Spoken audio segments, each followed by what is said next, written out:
Salut à tous, dans cette vidéo on va apprendre comment importer et animer un objet 3D dans DaVinci Resolve. Première chose à faire, vous allez sur internet et vous venez chercher ce que vous voulez en 3D. Donc pour ça, vous marquez ce que vous voulez, ensuite 3D et vous cherchez bien FBX. C'est important parce que nous, on va pouvoir importer un fichier FBX comme ça. Ensuite vous cliquez sur celui que vous voulez, vous prenez la pièce que vous voulez, moi je prends celui-là pour l'exemple.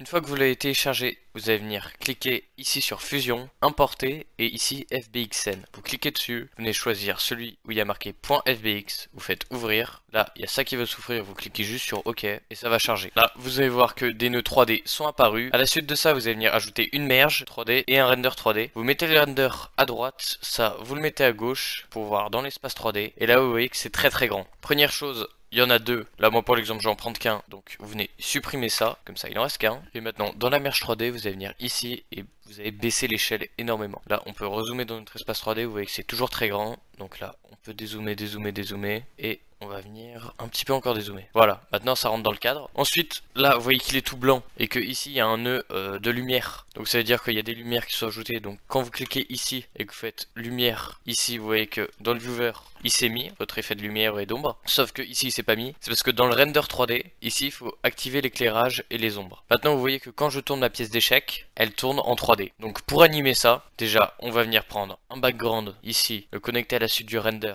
et dans la merge mettre ça en dessous. Là je vais changer la couleur du background pour qu'on voit bien ce que je fais, en bleu comme ça par exemple. Là je baisse un petit peu, je vais encore baisser sa taille parce que c'est trop grand, je mets ça en plein écran. Ici vous pouvez maintenant animer votre pièce d'échec. Donc là on peut venir l'animer en 3D, on va mettre une keyframe sur le X, une keyframe sur le Y. On va faire pareil ici, une keyframe sur le Y. Ensuite, on va venir à la frame 90, remettre des keyframes là. On revient à la frame 0. Ça, on va venir le tourner de ce côté-là. Ça, on va le mettre un petit peu comme ça. Et ici, on veut que ce soit là 0, là 0. Et ça, on veut que ce soit en bas. Maintenant, vous avez votre animation et pour rendre ça plus smooth, vous allez dans le spline, vous ouvrez ça, vous faites CTRL A, SHIFT S, ensuite vous faites T, vous augmentez un petit peu ça, vous augmentez un petit peu ça. Vous n'oubliez pas de mettre un media out pour pouvoir le voir dans la partie montage. Et voilà. Vous voyez que vous avez votre petite animation 3D ici. Donc l'animation je l'ai fait plutôt rapidement pour que vous voyez ce que ça donne. Mais vous pouvez vraiment l'animer comme vous voulez. Donc si vous voulez aller plus loin dans DaVinci Resolve, je propose un accompagnement personnalisé à 35 € de l'heure et 30 € de l'heure pour du long terme. À l'issue du premier appel, j'offre un pack d'une valeur de 60 €. Et dans cet accompagnement personnalisé, je pourrais vous apprendre à monter comme Iman Gadji, comme Dali, comme Magnette Media, comme n'importe qui. Donc si vous êtes intéressé, il y a un questionnaire en description. Et si vous avez aimé la vidéo, n'hésitez pas à liker, vous abonner. À bientôt!